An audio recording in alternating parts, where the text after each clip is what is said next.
બધા વિષયોની જો રાણી ગણવામાં આવતી હોય તો એ મેથ્સ વિષય છે। મેથ્સમાં ખાસ કરીને ગુણાકાર છે એ બધાને અઘરો લાગે છે, પણ મારા દોસ્ત જો તને આ ગુણાકારની અલગ ટ્રીક આપવામાં આવે તો આ જ ગુણાકાર તને મેથ્સમાં પૂરા માર્ક્સ લાવતા રોકી ના શકે। જો અત્યાર સુધી તું અજાણ હતો અને હવે તારે બુક પેન લીધા વગર તારે ગુણાકાર મોઢે કરવો છે તો આવી જા આ પીડબ્લ્યુ ગુજરાતી ફાઉન્ડેશનના ઓસમ પ્લેટફોર્મ પર। હું મોહિત પરમાર, તમારા બધાના લોક લાડીલો, તમારા બધાનો ફેવરિટ મોહિતભાઈ આવી ગયો છે તમારા મેથ્સના ડરને દૂર કરવા।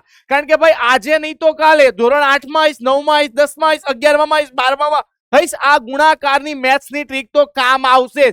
અને આજે હું તને પ્રોમિસ આપું છું, તું પણ પ્રોમિસ આપ કે જ્યાં સુધી આ વિડીયો જોવે છે ને ત્યારે બુક પેન લઈને બેસજે। હું પહેલા કહું છું એ તું શાંતિથી સાંભળજે, સ્ટેપ ફોલો કરજે અને પછી 10 થી 15 સેકન્ડમાં 1 થી 100 એ 100 ના ઘડિયાનો જવાબ તું મોઢે આપતો થઈ જઈશ। જો એગ્રી હો તો કમેન્ટ કર yes sir, yes sir, yes sir. તો હું તને આજે શીખવાડવાનો છું 1 થી 100 એ 100 ના ઘડિયા, એનો જવાબ પેલા તારે બુક પેનની હેલ્પથી કરવાનું છે। અને દોસ્ત પ્રેક્ટિસ કરીશ તો મોઢે જવાબ આપતા તને કોઈ નહીં રોકી શકે। તો ચાલ મારા દોસ્ત આજે શરૂઆત કરીએ મેથ્સથી। મેથ્સ છે મારા દોસ્ત, maths for M for Monday, M for Mohit sir. તો ચાલો બચ્ચો આજે ઇન્ટરેસ્ટિંગલી મેથ્સ ને ભણીએ, પણ એની પહેલા તમામ અપડેટ્સ આવા હજી વૈદિક મેથ્સની ટ્રીક વાળા વિડીયો તારે વધારે જોઈએ છે તો કમેન્ટ સેક્શનમાં કમેન્ટ કર મેથ્સ મેથ્સ મેથ્સ ટ્રીક, બરાબર છે।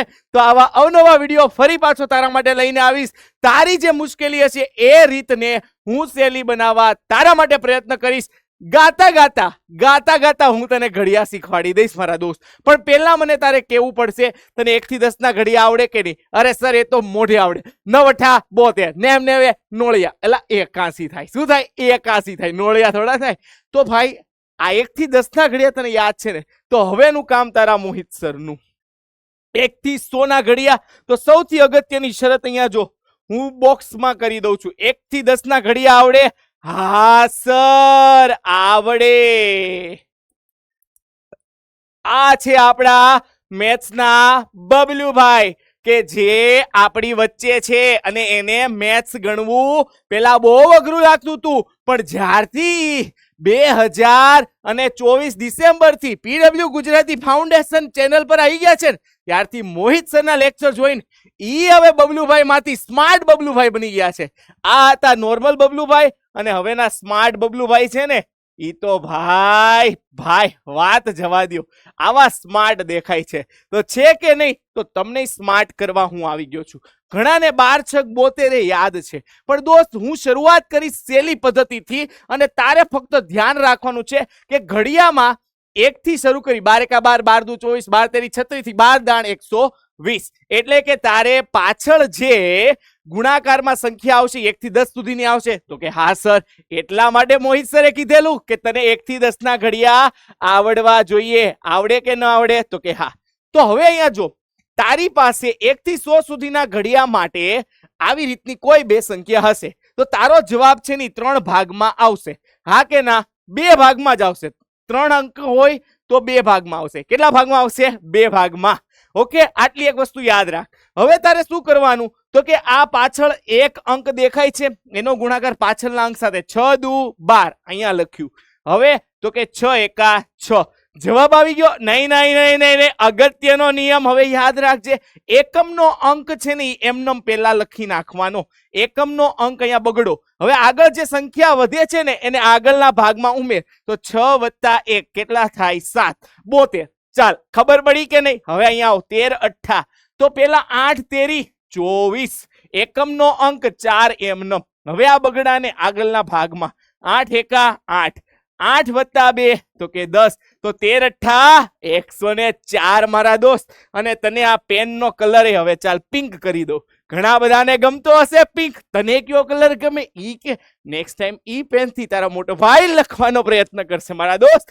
ચાલ, તો હવે આપણે શું કરીએ? 14 9 2 ભાગ, 9 ચોક 36, 9 એકા 9, એકમનો અંક 6 એમનો, 9 ને 3 12, 126। હવે મારા દોસ્ત તને ક્લિયર થયું? 2 ભાગ, પેલા જે એકમનો અંક અને દશકનો અંક, દશકના અંકને ક્યાં લખીશ?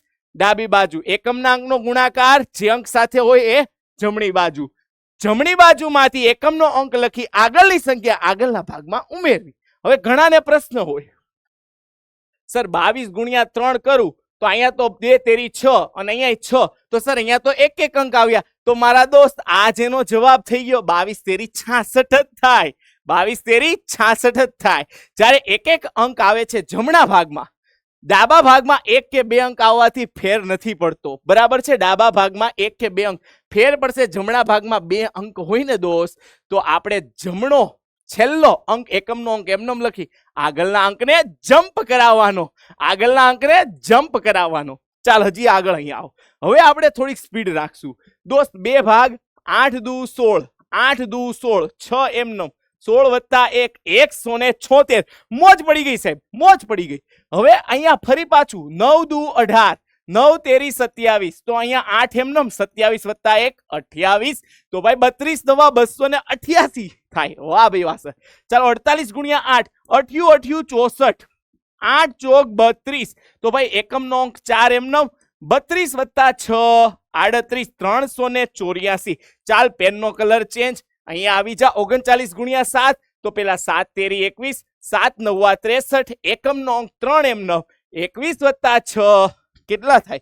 તો કે સર 27. તો મારા દોસ્ત 39 ગુણ્યા 7 કેટલા થાય? 273 થાય. હવે એના પછી 50 ગુણ્યા 6, 6 ગુણ્યા 0 0, 6 પંચાને 30. તો 50 ગુણ્યા 6 કેટલા થાય? તો કે 300 થાય મારા દોસ્ત. વાહ ભાઈ વાહ સર. તને મોઢે ગુણાકારે કરાવીશ. પેલા પ્રેક્ટિસ કર મારી સાથે, અને તારે પણ આને ગણતા જવાના છે આ ઘડિયાને. અને પછી કોમેન્ટ સેક્શનમાં કોમેન્ટ કરી કે વાહ મોહિત સર વાહ, મોજ પાડી દીધી. હા સરકારી મોજ. હા ઓકે, ચાલ આવી જાય. હવે અહીંયા 2 ભાગ પાડી દીધા. 8 ચોક 32, 8 8 64. એકમનો અંક એમનો 64 ને 3 67, 672. ચાલ મારા દોસ્ત અહીંયા 8 9 72, 8 7 56. એકમનો અંક 2 એમનો 56 ને 7 63, 632. કેલ્સી લઈને બેસી જા. હવે અહીંયા 9 7 63, 90 81. એકમનો અંક 3 એમનો 81 ને 6 87. ચાલ 6 5 30, 5 9 45. એકમનો અંક 0, 45 + 3 48. સમજાણું કે નહીં દોસ્ત? ચાલ 77 49, 7 6 42. એકમનો અંક એમનેમ 42 + 4 કર કેટલા થાય? તો કે 46. આવડ્યું કે નહીં? હવે કોમેન્ટ સેક્શનમાં તારે હું તને જે હોમવર્કમાં આપું એ કહેવાના છે, પણ હવે તને એમ થાય કે સર તમે તો મોઢે કહેવાના હતા ને. તો ચાલ મારા દોસ્ત હવે અહીંયા મારી સામે આવી જા. બુક મેં નીચે મૂકી દે, મગજને અહીંયા શાંત રાખી દે, અને અહીંયા આપણે શરૂઆત કરીએ. હું પહેલી સંખ્યા આપું છું. 66 ગુણ્યા 6 કરવા છે. 2 ભાગમાં 36 36 આવશે. હવે એકમનો અંક જમણાનો 6 એમનેમ લખી લે, અને આ 3 વધ્યા છે ને જમણાના, એ 36 માં ઉમેર તો કેટલા થાય? સર 396. અરે વાહ મારા દોસ્ત. 77 ગુણ્યા 7 કરીએ. 2 ભાગ 49 49. એકમનો અંક જમણી બાજુથી 9 એમનો, 49 ને 4 53. તો તારો જવાબ 9 એમનેમ 53, અહીંયા 539. હવે કોમેન્ટ સેક્શનમાં તારે મને કહેવાનું છે 98 ગુણ્યા 8 કેટલા થાય? 2 ભાગ 98 ગુણ્યા 8 72 અને 64. હવે જવાબમાં એકમનો અંક 4 ખબર પડી ગઈ છે. આગળની 2 સંખ્યા વિચારજે, અને બીજા તારા માટે હોમવર્કના આ ક્વેશ્ચન પ્રેક્ટિસ માટે હું આપીને જાઉં છું. આ 10 એ 10 ના જે બી પહેલા 10 વિદ્યાર્થી સાચા જવાબ આપશે એને નેક્સ્ટ સ્ટ્રેટેજીમાં હું એ વિદ્યાર્થીઓનું નામ લઈશ, અને ભાઈ એ કયા જિલ્લાથી છે એ પણ મને લખીને આપજો, જેથી કરી આપણા વોટ્સએપ ગ્રુપમાં હું તમને નામ સહિત બોલાવી શકું, ને લાઈવ સેશનમાં આપણે જ્યારે મીટઅપ કરશું ને ત્યારે મળવાનો તમને અમારી સાથે ચાન્સ મળશે. તો બસ વિદ્યાર્થી મિત્રો, આ સ્ટ્રેટેજી ગણિત માટેની અહીંયા સુધી છે. નેક્સ્ટ કઈ સ્ટ્રેટેજી જોઈએ છે કમેન્ટ સેક્શનમાં કમેન્ટ કરી મને જણાવજો. Thank you.